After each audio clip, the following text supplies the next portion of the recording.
Greetings, everybody. This is Lavonne. Welcome back to the Anti-Media Radio. Sorry about the slight bit of silence there. As usual, I have to have a little bit of technical error, or else the show would not be typical.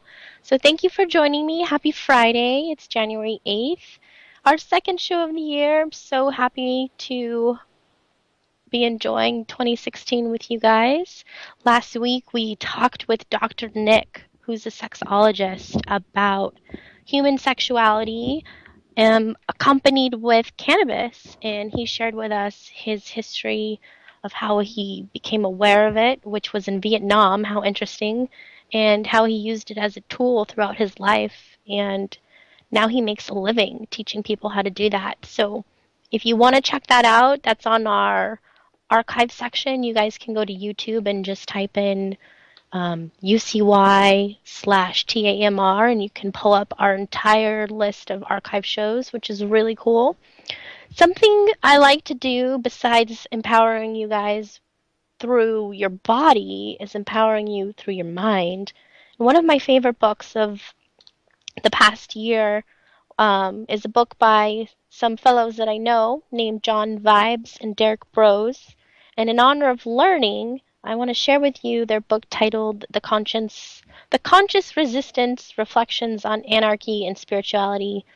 If you're a listener who's slightly loyal to the program, you know that I've read from it previously because I love it. It's awesome. And I know you guys don't always have time to read, so it's my pleasure to do it for you. That, along with the notion that I've been getting lots of emails recently requesting me to read books. So here we go. We're going to do it. Just let me pick a chapter here. We're going to start at the beginning because in the past I've just read throughout. If you guys want to call in and comment on the book, our number is 1718-717-8296.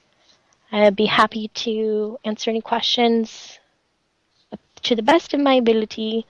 And if you guys want to check out the book yourself, you can go to theconsciousresistance.com/book. And I'm pretty sure, let me double check, that you can download it. Yes, you can download the PDF right there. How awesome is that? And exciting news is that they are going to release 2 more in the series. So maybe I can help you catch up before those other ones come out. How exciting! So let me take a drink and we'll get started.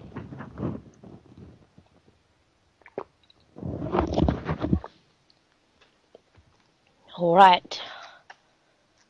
Let's see here. So, Chapter 1, what is the conscious resistance?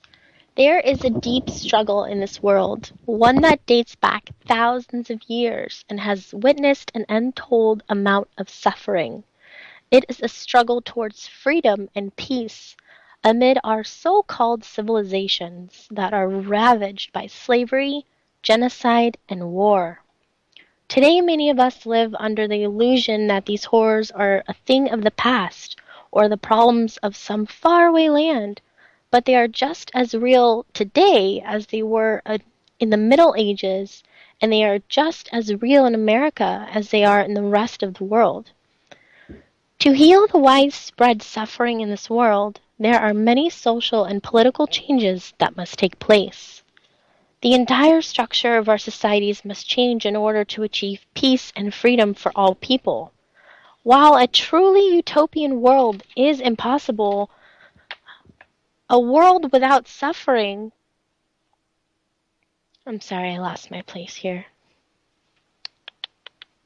While a truly utopian world is impossible, a world without systematic and socially acceptable violence would certainly be a paradise compared to what we have now. To create the necessary social and political changes to end the violence, we must use a different method than those tried in the past. We cannot simply storm the gates of the castle and hang the masters from the highest trees. This would just result in a new master sitting on the old throne, as has always transpired throughout history, again and again. Real change comes from within. In order to stop this cycle of madness, we need an evolution of consciousness. The state of all its predatory appendages, like the corporate and military industrial complexes, are more than groups of people with weapons who need to be overthrown. They are bad ideas that can be rendered obsolete with the right combination of good ideas. As the fight for freedom has evolved, so has our understanding of what freedom actually is.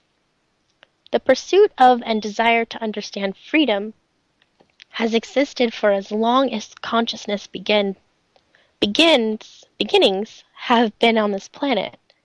Different cultures throughout history have tried their own ideas and visions of how freedom manifests itself. This is my favorite part of this book here. And that is that throughout this book, we will be careful to define important terms that have many different meanings for different people. There are two ways to define philosophical terms like government, country, democracy, capitalism, communism, freedom, slavery, etc. We can define these terms theoretically, or we can define them according to how they operate in reality. For example, many people now recognize the word propaganda as a negative term used to describe psychological manipulation. However, 100 years ago, propaganda was just another word for media. There are many modern words that are often largely defined by their theoretical definition instead of how they operate in reality. When we define terms throughout this book, we will not only be looking at the standard dictionary definition, but we will also break down what a word has truly represented throughout history. With freedom being the very basis of this conversation, it is important to be clear about how we are defining the term. Freedom is defined by Webster's dictionary as follows: the quality or state of being free as the absence of necessary coercion or constraint in choice or action, liberty from slavery or restraint or from the power of another, independence, the quality or state of being exempt or released usually from something onerous. Pay attention to the first definition of free, the absence of necessary coercion or constraint in the choice or action. It is this definition on which we base our freedom, on which we base our vision of freedom. Not only do we advocate a voluntary society free of coercion, but we also advocate that each individual have the utmost control over his or her own life and affairs. Despite the commonly held belief that humanity would regress to a barbaric state without government, we propose that the individual who governs himself is better equipped to create a free and enjoyable life. From this definition of freedom, we can begin to analyze the history of humanity and decide whether we are living in a state of relative freedom or in varying levels of slavery. By studying philosophy, economics, politics, and history, we can determine whether humankind is freer than it was in the past, or if we have been slowly losing our freedom over time. In the following pages, we propose that it is not only humanity's physical struggles for freedom that should be studied, but also our internal struggle for freedom taking place every day. We believe there is a vastly deeper and extremely personal fight for freedom taking place in every moment. This is the internal struggle, the mental battle, the war waged between our desire for our highest good and our doubt and self-imposed limitations, perpetuated by our own internal tyrants. It is on this field where humanity's greatest war is fought. Throughout our research and experience, we have concluded that it is extremely important and necessary to challenge and expose the physical manifestations of power. Equally important is our ability to face and challenge our doubts, fears, insecurities, and pain. No matter how hard and long humans try, and we have, to establish a freer world, we are doomed to repeat the same mistakes if we cannot conquer our own inner demons. Poverty, corrupt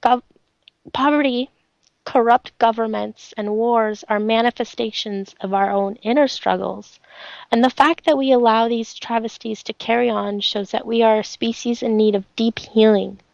Until that healing takes place, humanity will be ripe for control.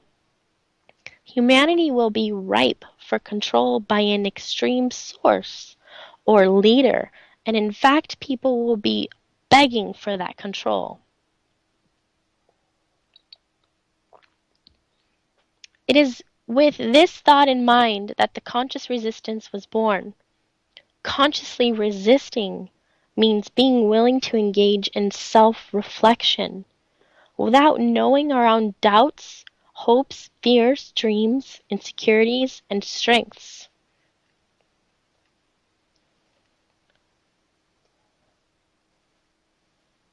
Hello there.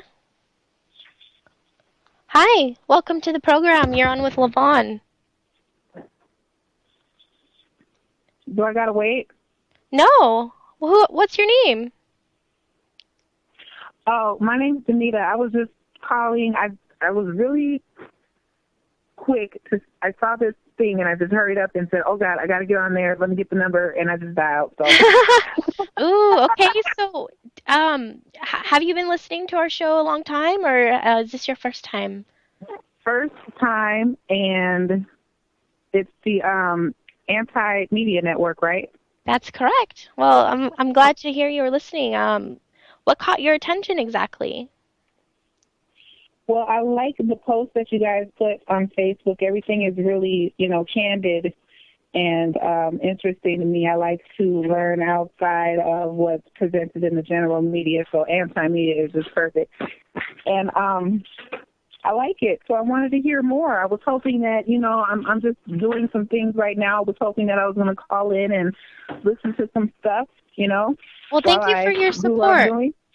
Yeah, it's my pleasure to read to the audience. A lot of people, we're so caught up in our world that we don't have time to practice what this book is talking about, and that's self-reflection, let alone pick up a book and have time to read it. Is that true in your Yes. life? I love to read, and I read when I don't even have to.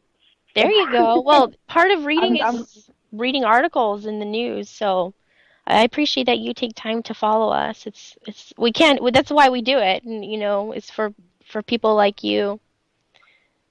I'm really glad that I called and got a live person. That's interesting. I heard you say hello, and I was waiting because I thought this was something like the, when you call in and there's an automated thing and it just kind of kicks you over into a production in progress and you kind of catch what you can. That's why I'm like frantically dialing, like, oh God, I got to hear it.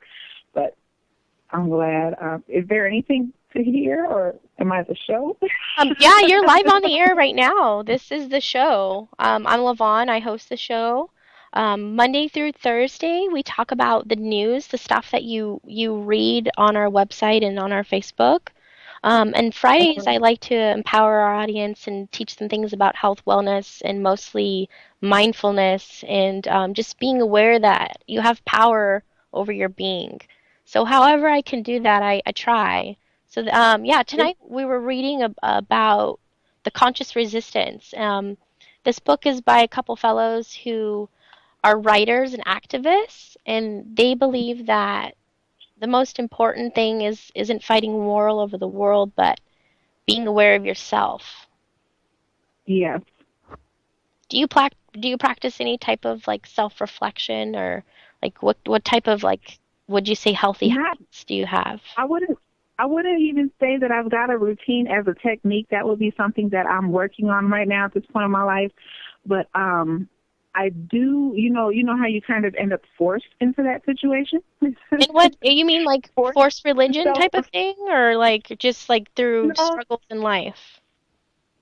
circumstances. Yeah, the things that you go through in life, you often find out that you need silence so that you can reflect, and that's the only way that you have to completely shut down in order to move forward sometimes.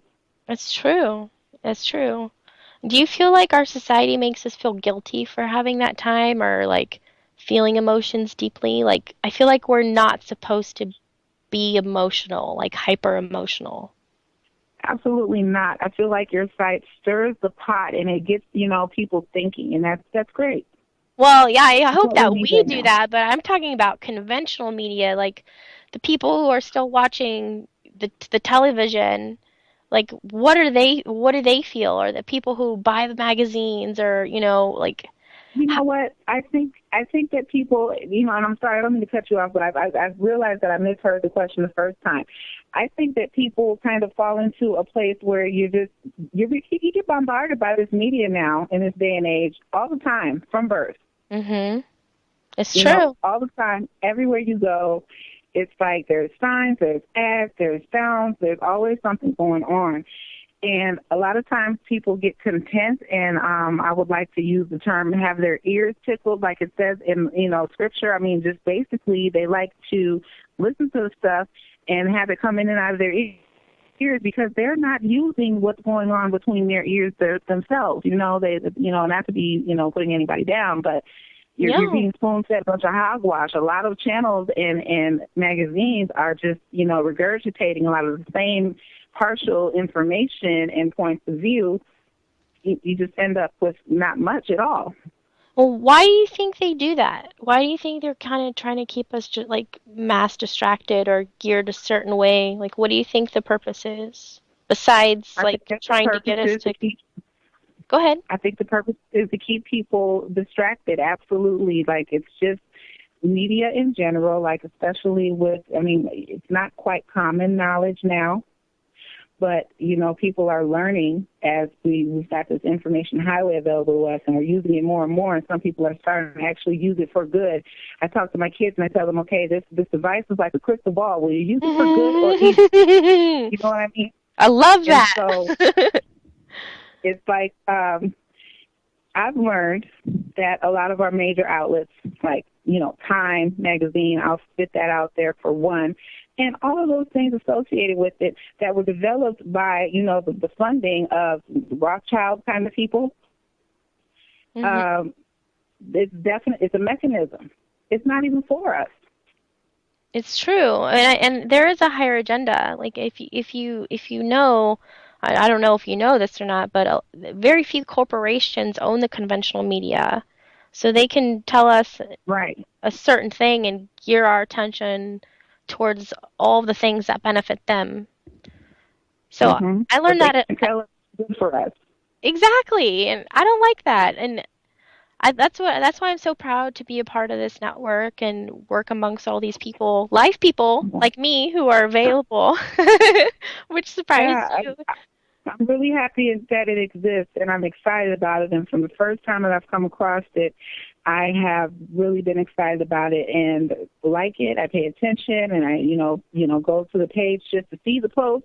I'm not an avid Facebooker. I pretty much just jump in on my phone, Well, you usually. could go directly to our website, which is Oh, ucy.tv/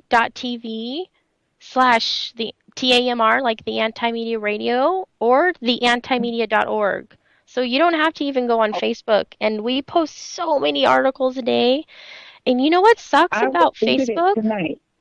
I'm sorry to bombard you with information, but since you're interested, one thing about Facebook that really is irritating is that, like those corporations that gear our attention a certain way, they are the same. And how they do that is they only show you certain things.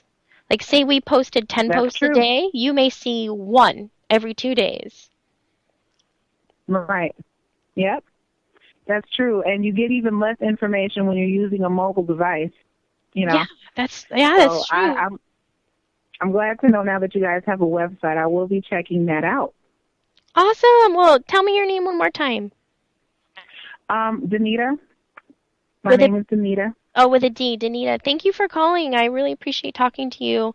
And I am going to continue reading this awesome book. So enjoy and check out our website. Call us anytime Thank as you so well. much. Yeah, of course, Danita. Okay. Thank you. Bye. Okay. Bye bye.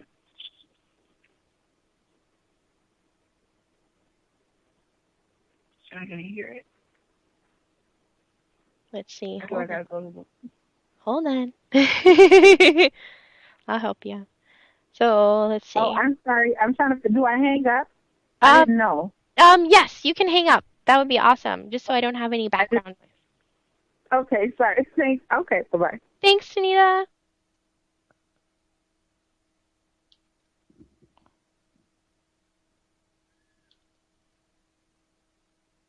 All right, that's awesome. I love when we get callers. If you guys want to call in, our number is 1-718-717-8296.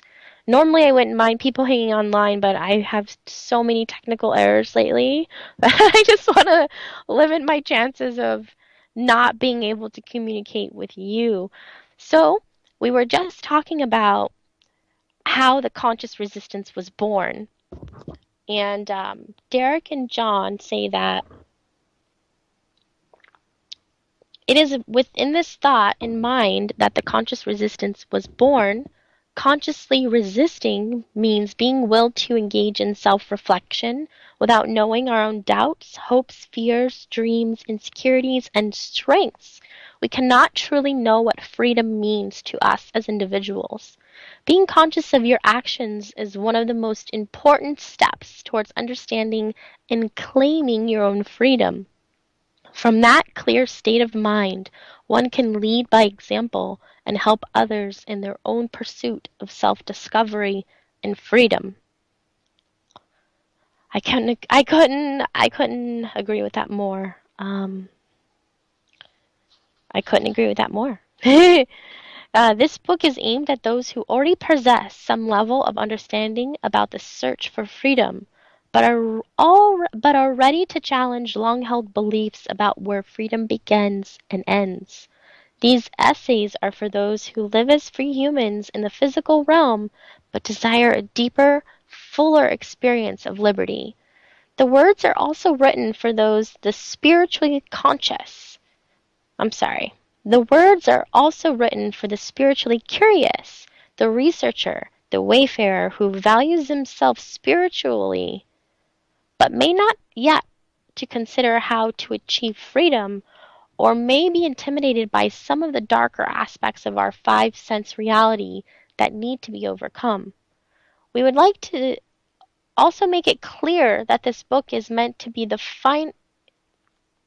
I'm all tongue tied. Let me take a drink here. Okay. We would also like to make it clear that this book is not meant to be the final word on any of the topics discussed. Rather, we hope to broach the conversation and spark healthy debate about how far one should take their desire for freedom.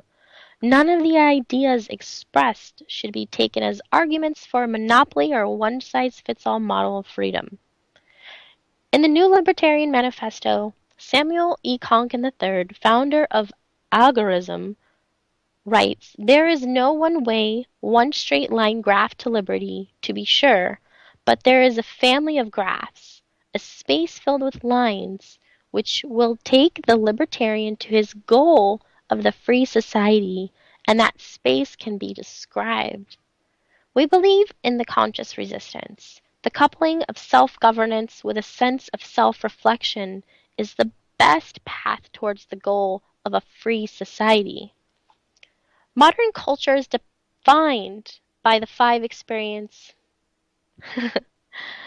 Modern culture is defined by the experience of the five sense world. Things that we can physically quantify and measure set our parameters of reality. There are phenomena that can be observed and proven with the five senses, and there are things and concepts in this world that are objective. But that does not necessarily mean that everyone shares one uniform consensus reality. There is a vast world beyond our five senses. Despite a lack of understanding of what this world beyond our five senses is composed of, there is a mountain of evidence that proves it exists. It is best for everyone to personally interpret what lies beyond the five senses and to respect the interpretations of others, instead of fighting over something that will not likely to be proven in our lifetime.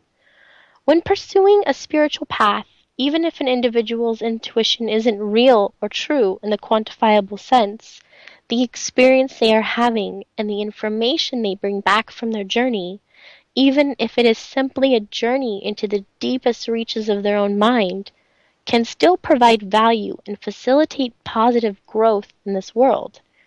That being said, it seems that the most logical spiritual path to take would be an agnostic one. Before we go forward, it is important to define some of these terms, especially spirituality and agnosticism. Spirituality can be defined as an individual's personal set of beliefs about the great mysteries of life and the world beyond the five senses.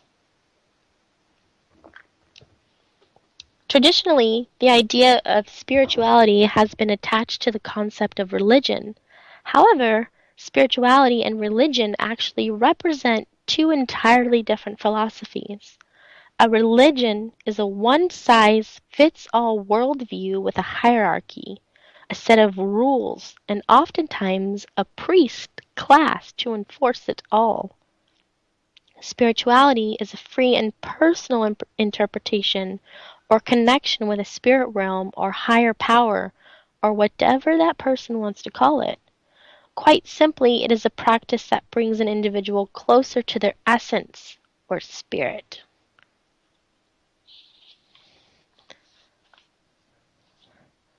To use a comparison, anarchy is to statism as spirituality is to religion.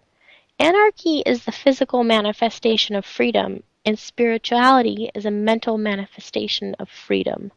In contrast, statism is control in the physical sense, and religion is control in the mental or spiritual sense. The organized religions of the world have created untold suffering and manipulate wars. They have spread propaganda, instigated genocide, and justified slavery. These facts cannot be ignored. However, that does not mean that these institutions have nothing to teach us. All of the world's religious teachings, from those that border on historical fact to those that are obviously myths, contain a wealth of knowledge that should be considered. As Aristotle said, it is the mark of an educated mind to be able to entertain a thought without accepting it.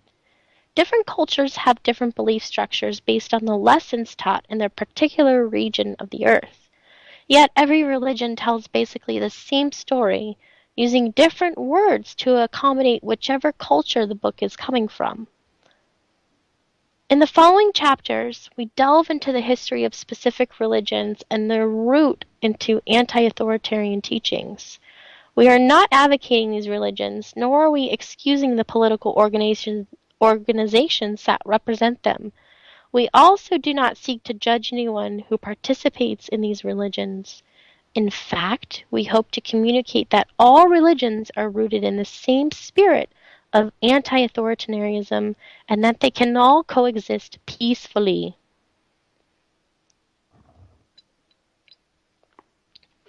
We hold the perspective that religious organizations have taken legitimate ancient spiritual teachings and corrupted them with their own political ideologies.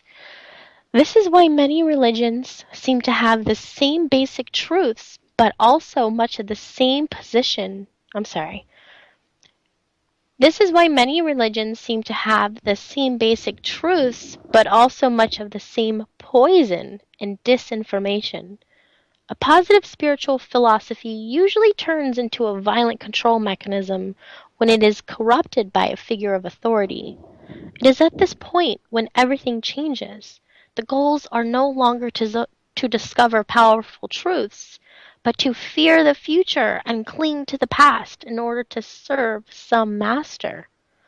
At our current stage of evolution, we have about the same chance of understanding the spirit realm as a goldfish has to understanding quantum physics. So it is absolutely insane for us to be killing each other in the name of God. At the heart of ignorance is fear. Fear that has been stirred up and manipulated by our oppressors for many generations. They have preyed upon our natural fears of the unknown, of change, and of death, while only giving us fractions of information about our existence.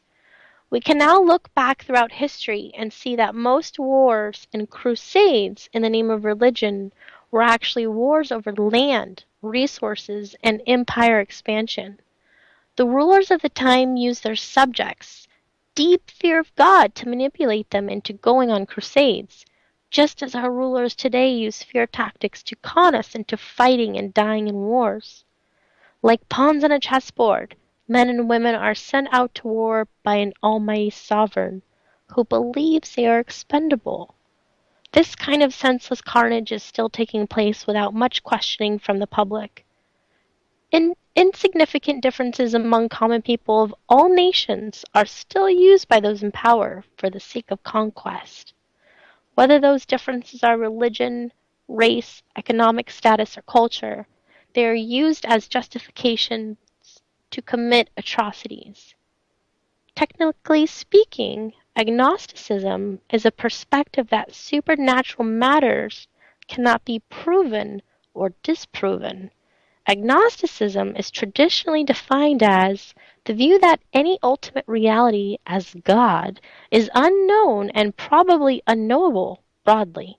One who is not committed to believing in either the existence or the non existence of God or God.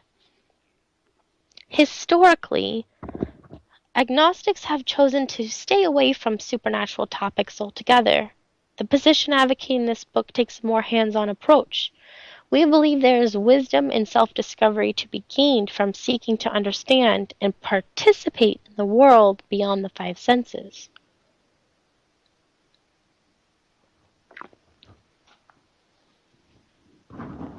Exploratory agnosticism is strongly different from atheism because there is no claim of truth beyond the five senses, and there is no expectation as to what other people believe. While atheism claims to be a non-religion, many of its loudest advocates seemed as concerned with evangelism as born-again Christians. Generally speaking, atheists are very intent on changing people's minds about whether anything lies beyond the five senses, and will often form their opinions of others based on whether they believe in a higher power. The same can be said of the fundamentalists of any faith, and this, of course, does not apply to all atheists.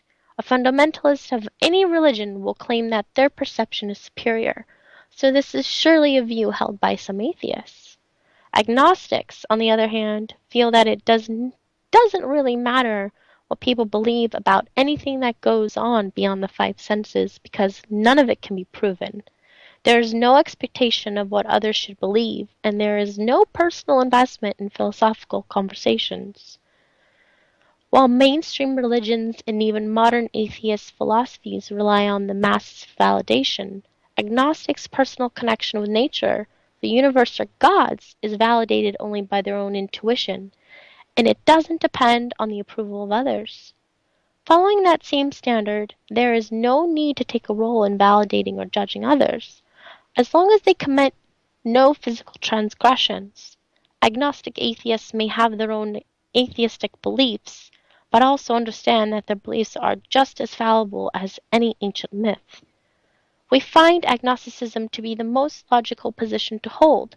However, this does not mean that the realm of the supernatural is not worth exploring. This is why the term exploratory agnosticism is so important to this discussion. While supernatural phenomena can be measured or proven, exploration of these realms is a worthwhile quest and necessary for the advancement of our species on this planet. Of course, we cannot define what supernatural realms look or feel like, or how an individual should interpret them. We are simply advocating for an open-minded approach to the information presented in this book.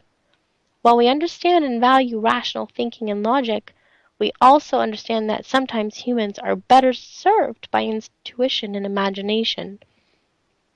In fact, humans are best served when there is a balance of these two polarities. It is in this world of imagination, creation, self-reflection, and deep connection to the non-physical that rational thinking often proves insufficient. You might experience a transcendental state of meditation, leading to insight about your path, but the rational side of your brain may tell you to disregard gnosis gained from such a state of incoherence. Perhaps you participate in a sweat lodge and drumming ceremony and find yourself carried away on a cloud to a distant location to communicate with animal spirits. Logic may tell you to disregard these experiences as nothing more than irrelevant dreams or outright fabrications. We, however, believe it is not up to the collective to decide what is real and valuable for another person in their experience on their path. In his essay, Seeing is Believing, The Four Worlds of Shamanism, Polynesian shaman Sergi King discusses the four worlds, or experiences, that everyone moves in and out of spontaneously, and usually unconsciously. I need a drink before I read these words. These words catch me sometimes here. Excuse me here. So if you guys want to read along, I am on page 11. If you go to the Conscious Resistance, let's see, is it .org or .com? consciousresistance.com/book. You guys can read along with me. I need some more water before we continue. So many words! I already drank a lot of water, but whenever I read to you guys, pardon me, I drink extra water. Okay. So, to continue on here, we're talking about the four worlds as explained by Shaman Sergi King, and he breaks down the human experience that he calls Aike Papakaye. Okay. Aike Papakaye, the objective or ordinary world. Aike Papalua, the subjective or the psychic world. Aike Papakolu, the symbolic or the dream world. And Aike Papa, pardon me, the holistic world or the world of beings. He describes the experience of standing in a meadow from each of these different worlds. In the objective world, you might notice the physical aspects of the scene, the color of the plants, the soil and sky, the square footage, the variety of plant life, and so on. In this world, the fundamental belief or assumption is that everything is separate. You might perceive that everything has a beginning and an end, and every effect has a cause. In the subjective world, an understanding of the interdependence of the natural world and the mutually supportive roles played by all of its elements and creatures. This subjective world is a deeper experience than the objective world, where you may be able to commune with plants and animals. The fundamental assumption in this world is that everything is connected. Looking at the meadow in the symbolic world, you are now seeing nature as a representation of yourself. The open meadow is your openness to life, and you may feel called to express yourself artistically with a symbolic perspective. You come to know that everything is a part of a pattern and exists in relationship to something else, and that everything means what you decide it means in this world. You know that everything is symbolic.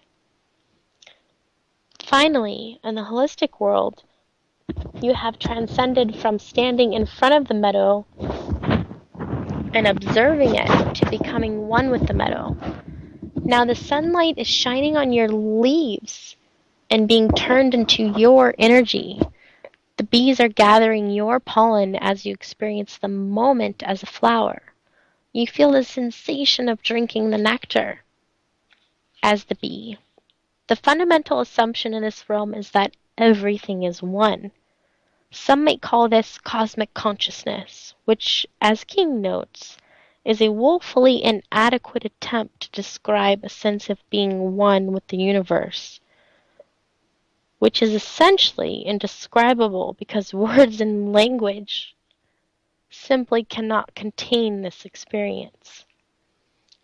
King notes that each individual experience is valid regardless of the world in which it takes place. Further, what rings true and factual in the objective world will not be so for those experiencing life from one of the other realms. Someone stuck in a strictly rational, materialistic, reductionist mindset will not understand the reality experienced by someone operating in a more intuitive state. Lastly, King makes an extremely important point on which we will elaborate later. He believes the biggest obstacle to successfully moving between these worlds, and thus improving our ability to communicate with a wide range of people, is interference of critical analysis from other levels.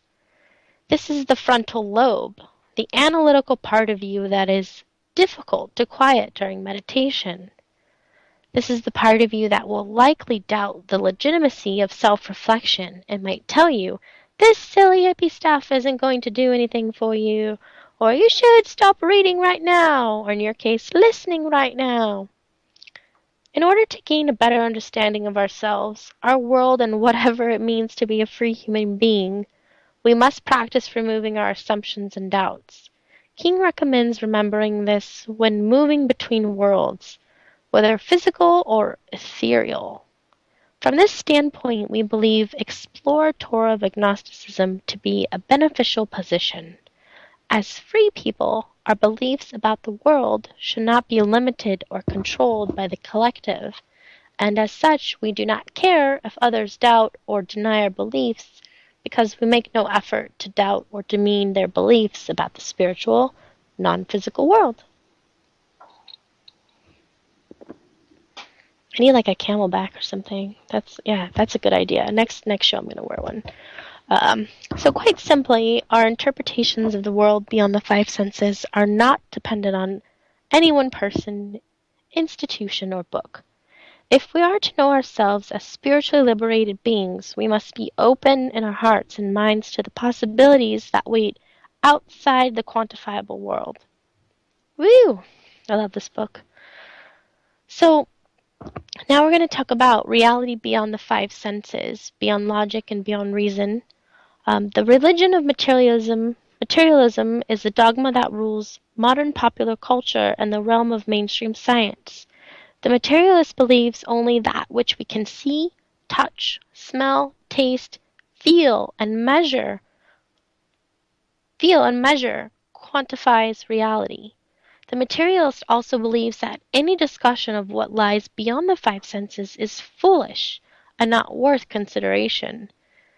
This worldview is shaped by the unproven assumptions of mainstream science, which is important not to confuse with the scientific method. The scientific method describes a process of experimentation in which theories are tested and either proven or disproven. This is a great concept that helps us to better understand the five sense world of matter. But the political establishment that we know today as mainstream science is no longer rooted in the scientific method. Instead, it has become like a new religion. However, there is a blind spot in this point of view. Much to the dismay of materialists, science has many times helped humans unveil the world of superstition. Many of the experiments carried out in today's government labs began with their conclusions pre-planned, and many topics are entirely off limits for scientists to explore. For example, it is taboo for an archaeologist or anthropologist to present an alternative. Scientists have dismissed researchers like John Anthony West and Graham Hancock, who presented evidence that the mainstream view of Egyptian history was entirely misstated and incorrect. These researchers had significant evidence that many structures in Egypt date back much further than scientists initially projected. Mainstream science dates the Constitution. I'm sorry. Mainstream science, that's funny, dates the construction of the Sphinx to around 10,000 years ago, while West and Hancock proved that certain significant weatherings on the structure must have occurred at least 30,000 years ago. Despite this groundbreaking discovery, their evidence was rejected by mainstream science because it didn't fit in with the official narrative.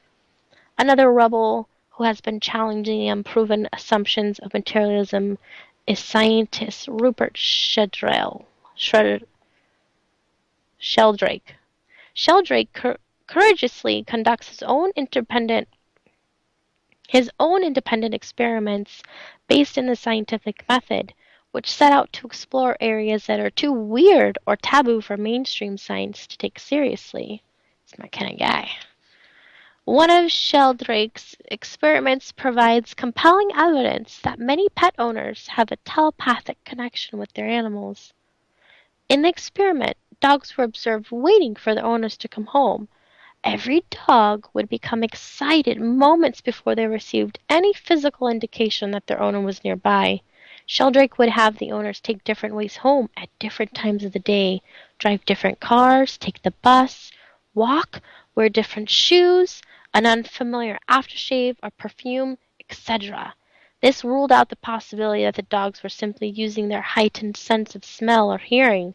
Regardless of how the experiment was framed, the animals were always able to sense when their owners were coming home. While this does not definitively prove a telepathic connection, it does show a strong correlation between humans and animals, which suggests that this is a point of view at least worth considering. Sheldrake also has assembled some compelling evidence for the case of crop circles in a brilliant experiment which hoped to gauge how talented human crop circles artists actually were. If it were possible to see the best job a human could do with a crop circle, then it would be much easier to deduce whether other random crop circles had been created supernaturally. To get to the bottom of this question, Sheldrake hosted a contest with a massive cash prize for the best crop circle, and participants entered from around the world. Though they created incredibly elaborate crop circles, they were still not as elaborate as others that have been recorded in countrysides around the world. Another field we feel the scientific establishment needs to catch up with is the idea of reincarnation, a remembrance of past life experiences. Traditional thought says that when a human body expires, so does the conscious experience. However, there is abundant evidence. La la la la. Water break here. I'm getting excited. However, there is an abundant evidence indicating that children are sometimes born with memories of formerly lived lives. Take, for example, the story of James Lane Lanenger. Sorry, James. He's the focus of the book Soul Survivor, the reincarnation of a World War II fighter pilot. Lanenger? Lanenger. The book discusses how Mr. L began having nightmares, recalling violent scenes of planes being shot down and ensuing death. He was only 2 years old when these nightmares began. His parents say he would draw very detailed pictures of battle scenes, complete with finger jets from America and an enemy that seemed to be Japanese. James' parents began searching for clues as to what their son was speaking about and whether or not he was experiencing some type of mental delusions. The 2-year-old child exhibited an uncommon knowledge of the mechanics of World War II planes and would even detail memories of what he said was a past life as James, World War II fighter pilot. After researching some of James' claims, his parents were able to confirm the names of several people he said he had fought alongside. Eventually, the family learned that James Lininger somehow had detailed memories of James Houston, a fighter pilot who crashed into the ocean near Iwo Jima after being fired upon by the Japanese. When asked for specifics about his memories, the young child was able to identify his ship as a Natoma.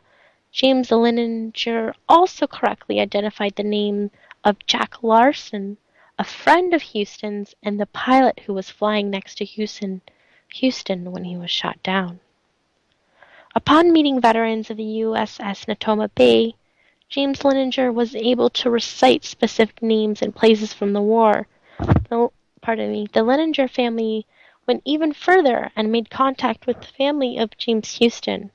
James met the sister of James Houston and told the story of a painting done by his mother. The painting had not been seen. The painting had not been seen by anyone other than his deceased mother and siblings.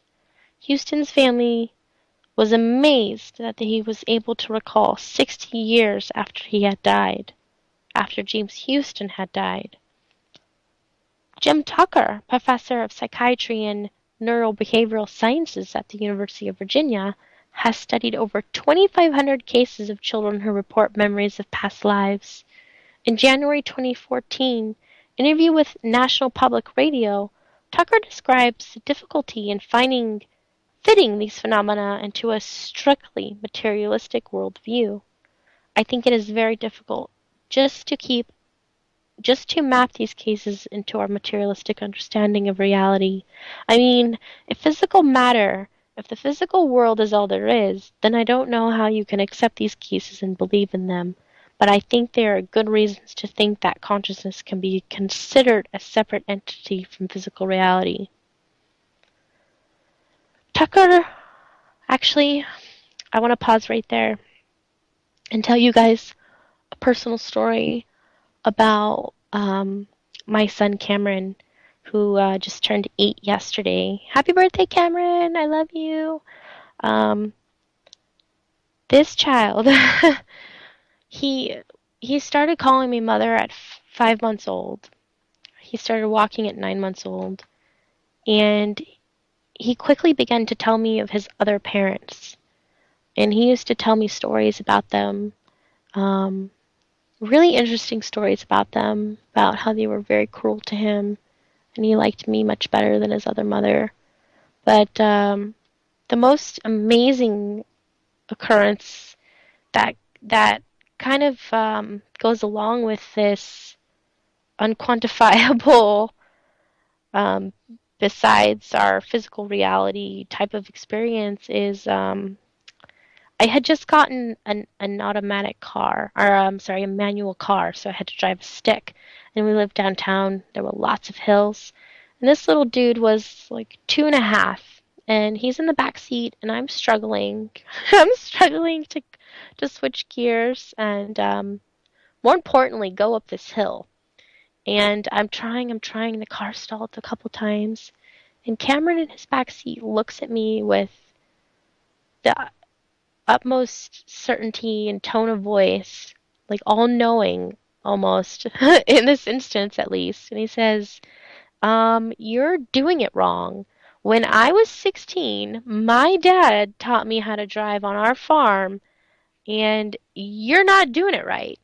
And he walked me through the process of gently transitioning from clutch to gas and how I was burning my clutch because I was putting too much force upon it. And I listened to him, and I was able to get out of my rut and continue driving my car.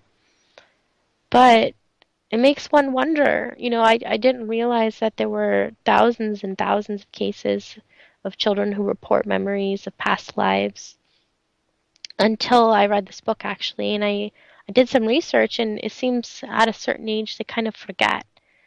And I wonder why that is. And it makes me remember one of the first shows I ever did, and I want to leave you guys with this question. And that's the notion that my question was, where do your thoughts come from? Are they an internal manifestation or are they an external manifestation? And that's something that's really controversial in our world, and it goes across all references, not only materialistic worldview and living beyond the five senses, but medically as well. There's there's always a huge argument whether or not we're we're actually dead when our body ceases to move, or are we dead when our mind ceases to move? So I want you guys to consider that over the next week. We are going to continue um,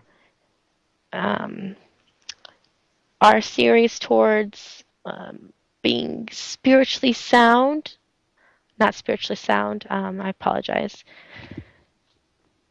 Mr. Cameron just walked downstairs because he heard his name and he's throwing me off. This year I'm focusing. Every month we have a theme, and this month's theme is power and sexuality and spirituality. And last week we were joined by sexologist Dr. Nick, who empowered us towards using herbs and being in charge of our sexuality. And tonight we read from the awesome book called The Conscious Resistance: Reflections on Anarchy and Spirituality, where you can download. I'm so excited for you guys at theconsciousresistance.com. If you were really into it and I stopped reading at just the right moment, go there and go /book and you can have it all to yourself. We were on page 15 and we're talking about materialistic worldview. The chapter before that was exploratory of agnosticism, and the first one we read was called The Conscious Resistance. What is it? It was an idea born out of desire to be free. And the idea of this book is, what is freedom and how can people all over the world achieve it? So check it out. Love you guys a lot. Catch you on Monday. Enjoy your weekend.